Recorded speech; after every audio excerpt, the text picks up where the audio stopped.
Major funding for KPBS Evening Edition has been made possible in part by Anderson Plumbing, Heating and Air, proud to support the mission of KPBS and privileged to serve San Diego clients. Anderson Plumbing, Heating and Air, helping homeowners maintain drain, heating, and cooling systems since 1978. And by the Conrad Prebys Foundation, Darlene Marco Shiley, and by the following.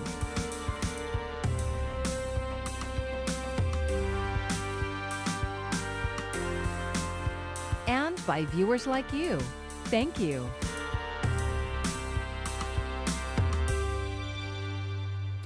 Good evening. It's Thursday, March 11th. Thanks for joining us. I'm Maya Trabulsi, and we begin with the breaking news. Moments ago, President Biden began his first nationwide address to the nation.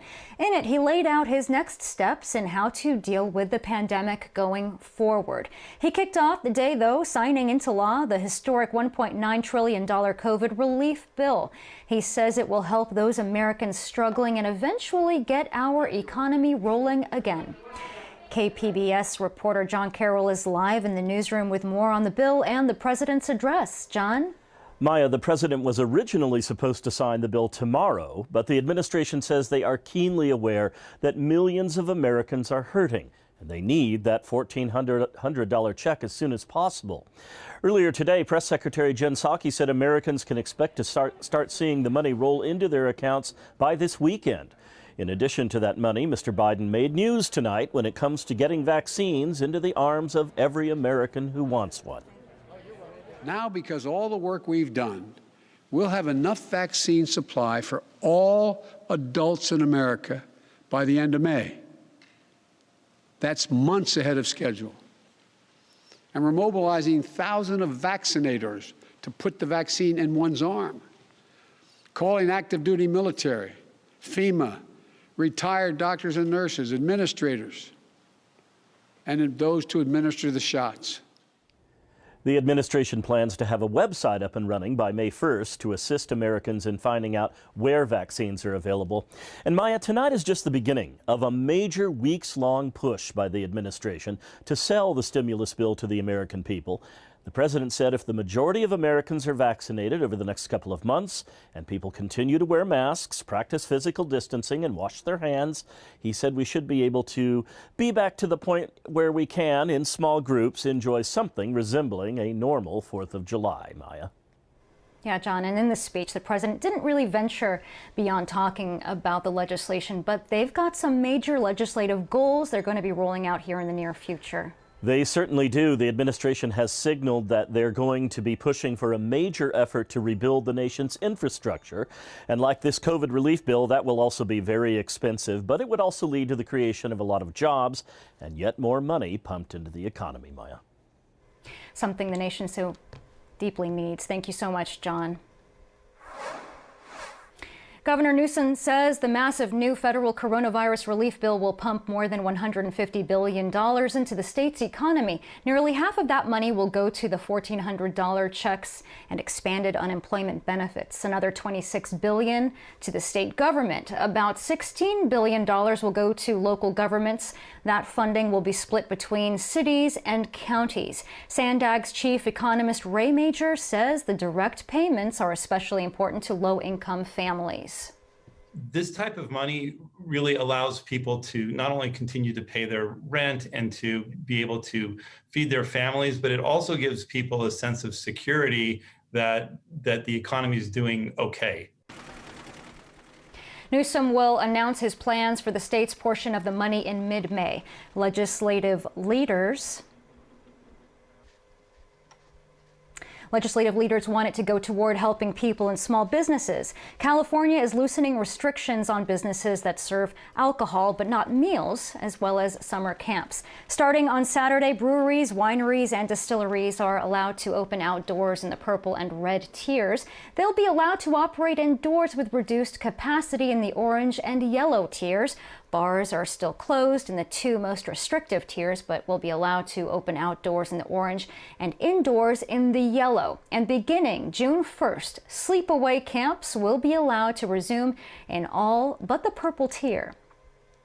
25% of San Diegans have now received at least one dose of the COVID-19 vaccine, and nearly 15% are fully vaccinated.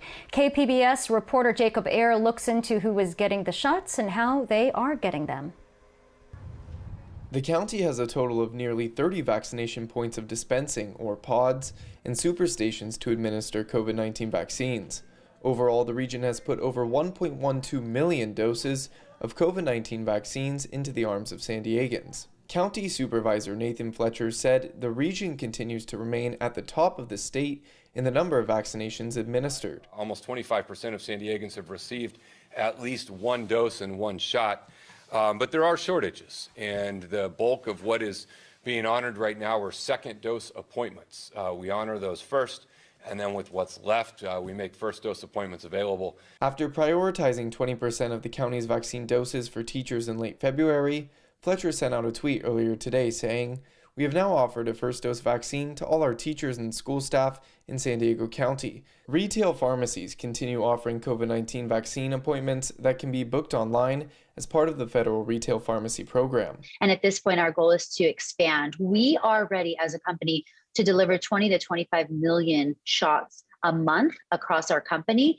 and we definitely have that infrastructure, over 10,000 locations, to be able to do so. But who is getting the shots is part of the larger issue of vaccine equity. Supervisor Nora Vargas said that the county is trying to address that roadblock through different initiatives. Some of the interventions and the programs in place in some of the hardest hit communities, including highlighting the Promotora program, our 211 expansion, the pilot walk-up sites, the no appointment South Bay Superstation at the Border View, YMCA, and Otay Mesa. I'm really proud to announce that these programs have been successful and they are working. Starting Monday, March 15th, vaccine eligibility will expand again, this time to people aged 16 to 64 with underlying health conditions subject to vaccine availability. To book an appointment, check the county's website or the website of pharmacies near you. Jacob Ayer, KPBS News. We're tracking the latest developments at kpbs.org. Just go to our homepage and then click on the Vaccines tab to find clinic locations as well as links to make an appointment. A photo circulating online appears to show a San Diego police officer pointing a gun at an 8-year-old boy. Now the SDPD has released body camera footage of the traffic stop to dispute that. KPBS reporter Joe Hong shows us the video. The traffic stop occurred on Tuesday afternoon after police said a motorist was driving 70 miles per hour through a street with a 40 mile per hour speed limit. According to police, the driver did not immediately stop after police turned on their sirens. When the driver did stop, SDPD spokesman Sean Takeuchi said he was treated as high risk. Face away from me! After the driver was detained, a child is seen exiting the vehicle. Hey bud, just put your hands up for us, alright? In the background, the driver pleads with the officer to not point his gun at the boy. However, the video shows that the gun is pointed at the vehicle and not the child. Can't take that gun from him, he's 8 years old, man. The SDPD released the body cam footage after a photo posted on social media made it appear as if the officer was pointing the gun at the child. But according to SDPD spokesman Sean Takeuchi, the officer never pointed the gun at the 8-year-old. Takeuchi's assertion is backed up by the body cam video. Go to kpbs.org to see the 7-minute video in its entirety. So you can point guns at 8-year-old children? The incident sparked a small protest in front of the police department on Wednesday evening.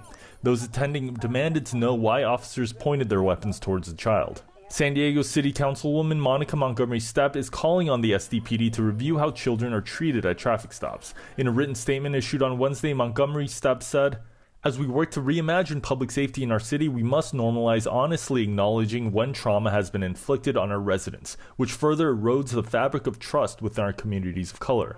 According to the SDPD, the child was not handcuffed during the traffic stop. The driver was issued a misdemeanor citation for reckless driving and the vehicle was impounded. Joe Hong, KPBS News. Third-degree murder charges are back on the table for Derek Chauvin in the death of George Floyd. The former Minneapolis police officer is also facing second-degree murder charges as well as manslaughter, all of which he has pleaded not guilty to. Chauvin was seen on the video holding Floyd down by his neck for 8 minutes while Floyd said he could not breathe. The third-degree murder charge had been thrown out in October, but an appellate court convinced the judge to reinstate the charge, citing a similar case. Jury selection is still in progress. At the U.S.-Mexico border, more than 100,000 encounters and arrests of migrants have taken place in the last 4 weeks, and the highest number of children now in Border Patrol custody. Camila Bernal has a look at some of these key numbers. Some are waiting in Mexico, but others taking the risk and crossing over. If you look at where we are right now, you have thousands of people crossing illegally into the United States every single day. Republicans calling it a crisis and blaming the Biden administration, but the White House refusing to use the same terminology. It doesn't matter what you call it. It is an enormous challenge. It is something that is front and center for the president. In the past 4 weeks, ending March 3rd, more than 100,000 migrants were encountered at the U.S.-Mexico border, making it the highest levels for the same time frame in 5 years. To see what's going on firsthand is really something. And from a law enforcement perspective, from a police chief perspective, where we want safe communities and we want to help people where they are, this is a real issue. The administration will also have to deal with a record number of migrant children held in Border Patrol custody. There are a variety of actions under consideration, including identifying and assessing other licensed facilities that can help add safe capacity for these children. The government considering a NASA site in Northern California as a temporary housing facility for the children, but it's unclear if that will help long term. I'm Camila Bernal reporting. 3 parents are suing the San Diego Unified School District over a lack of in-person learning.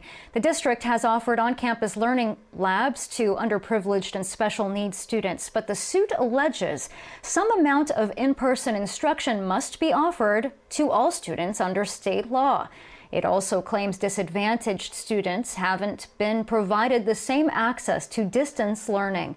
The district has not responded to the lawsuit. Dozens of young people in foster care are in danger of losing their home. KPBS North County reporter Tanya Thorne explains why the state wants to close San Pasqual Academy. San Pasqual Academy, located in Escondido, is the first program of its kind that provides a home and school for foster youth. Currently, there are 70 foster youth living at SPA. Divinity Hawkins is one of them. Because SPA is like my home. Like, SPA is like a second chance for me because I didn't have like any chances out there in like the real world. The academy is a pilot program that was supposed to run until December, but the state of California wants to end it early in October. The school staff and students learned about the plan abruptly. So I called the office and said, is SPA closing down? They said they didn't even know about it. None of us were like notified of this. The decision came after a new federal law discouraged funding for congregate living in foster care facilities. If SPA does close, the county will need to find new homes for the youth living there. Advocates are asking to keep SPA open until June 2022, and they want to carve an amendment for the SPA campus in the new federal law. It's a boarding school, and it should be carved out as a boarding school. We have boarding schools all over the country. That's not illegal. Today, the advocates called on the San Diego County Board of Supervisors to send a letter to the state to support their request. Hawkins hopes that the Board of Supervisors will keep in mind how the closure impacts the youth living at SPA. San Pasqual Academy is like a huge family, you know.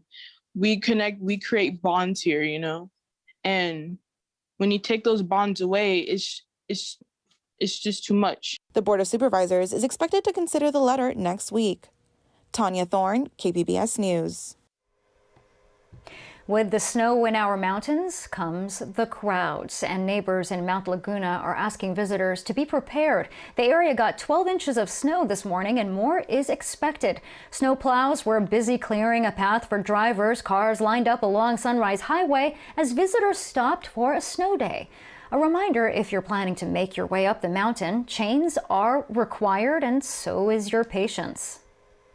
Sometimes gets real messy. We have accidents, congestion. You might be waiting in your car for a long time. There's only one way in and out. The roads are really windy and narrow, so just please act responsibly and be safe.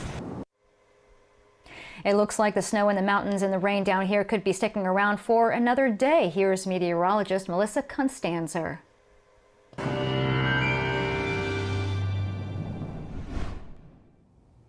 Keeping with the cool, unsettled pattern we've had, the showers sticking around, even some mountain snow.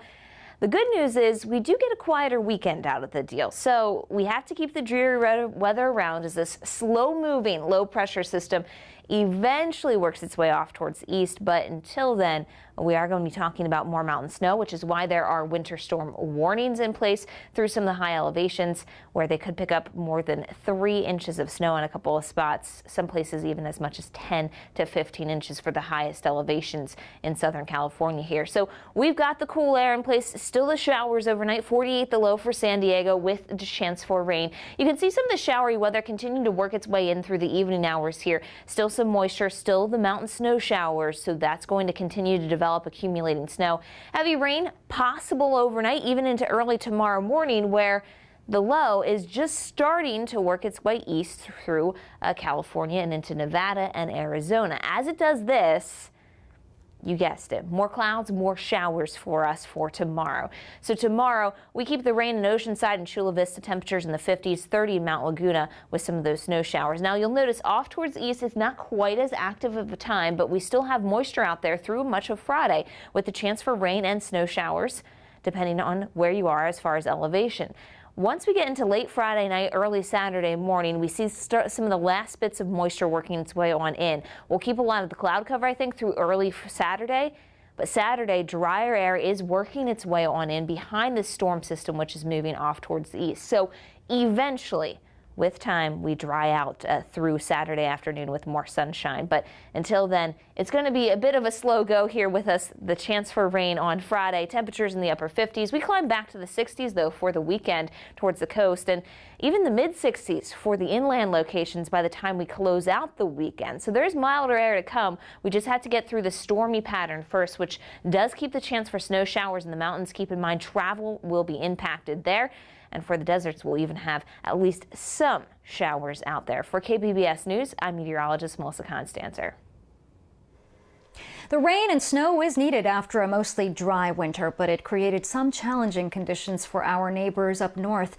The Pacific storm caused fire-ravaged areas in the Santa Ana Mountains to experience heavy mud flow that surrounded cars and homes in Orange County.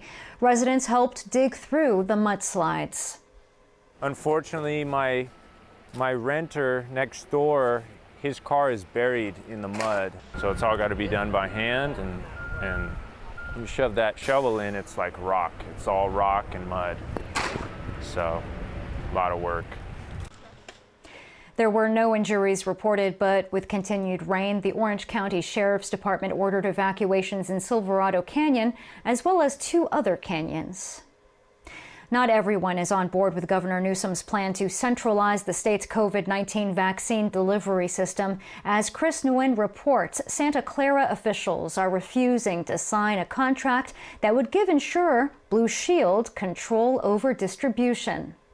In the county of Santa Clara, county leaders are pushing back against a plan that would require them to hand over local control of vaccine distribution to Blue Shield of California. Each part of the state is not the same. In an interview with ABC 7 News, County Executive Jeff Smith says the Bay Area's largest county is now in talks with the state and are hopeful for a firm outcome by the end of the week. As part of the negotiations, the county wants to receive its vaccine supply directly from the state rather than having to go through Blue Shield. They also want to be able to continue using the county's current appointment system, which they say is far superior to the one that was developed by the state. Some counties need administrative structures, others just need the vaccine. We learned this afternoon that Santa Clara County was shorted nearly 12,000 doses of what they expected from the state this week, forcing health officials to transfer a number of appointments to other providers in the area. My suspicion is that they're trying to divert as much of the vaccine to Southern California as possible.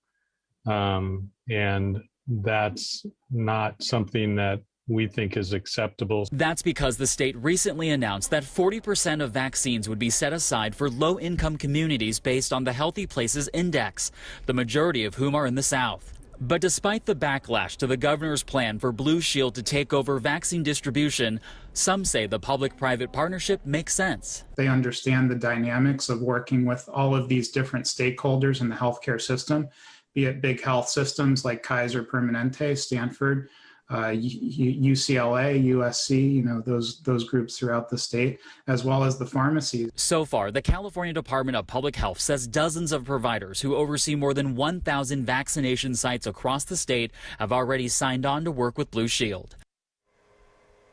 That was Chris Nguyen reporting. America is still facing a job crisis 1 year since the pandemic started. The Labor Department reported 1.2 million people applied for first-time benefits last week without seasonal adjustments. That includes the 712,000 who filed first-time jobless claims and the 478,000 who filed for benefits under the Pandemic Unemployment Assistance Program.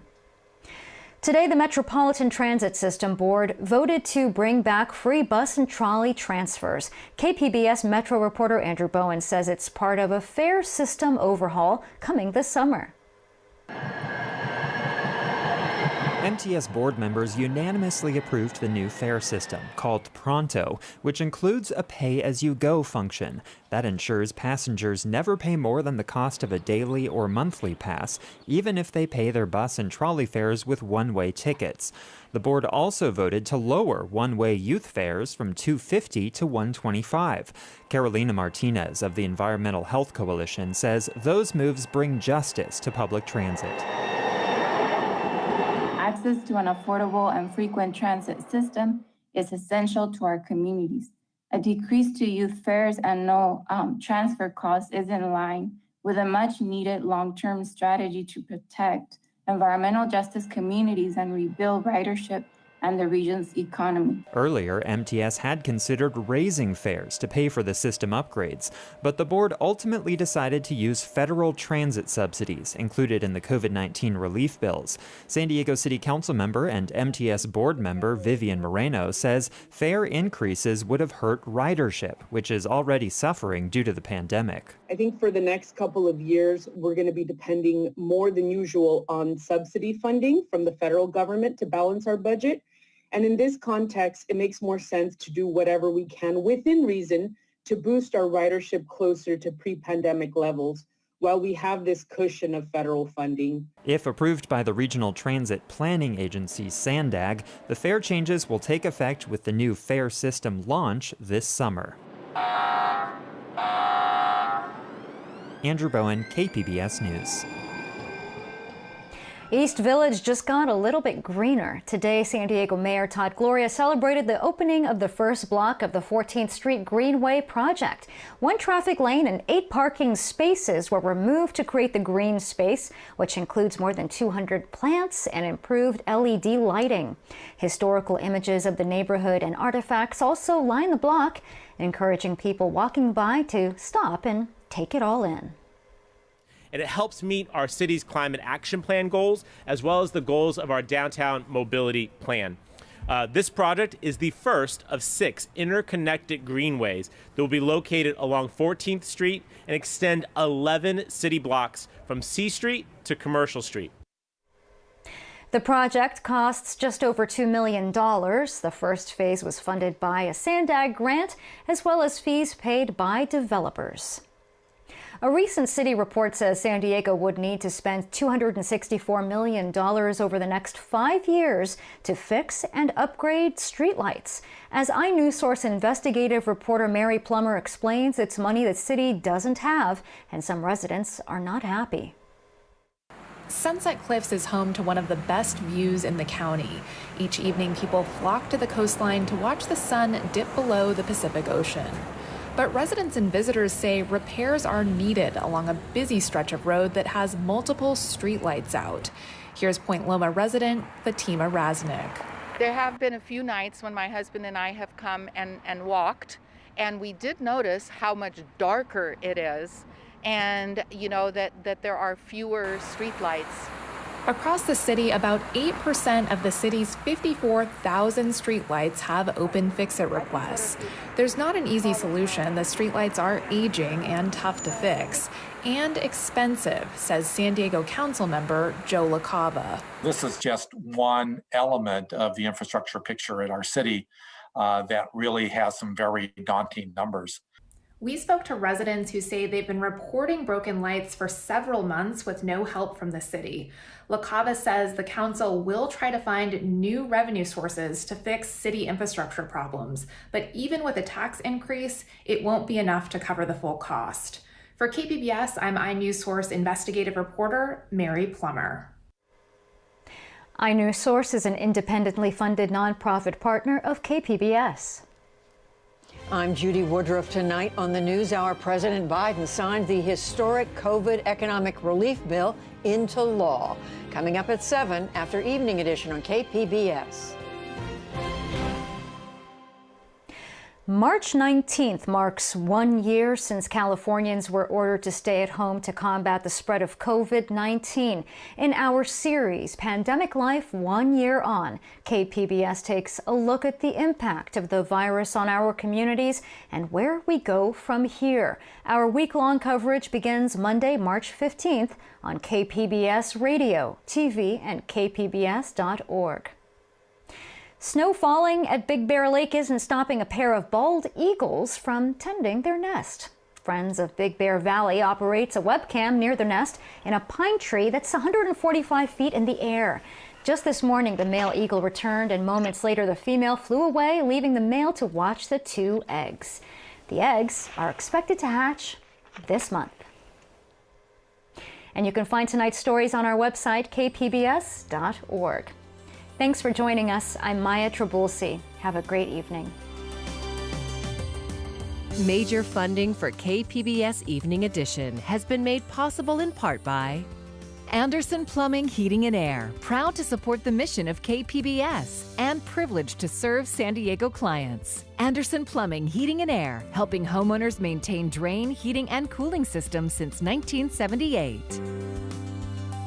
And by the Conrad Prebys Foundation, Darlene Marco Shiley, and by the following.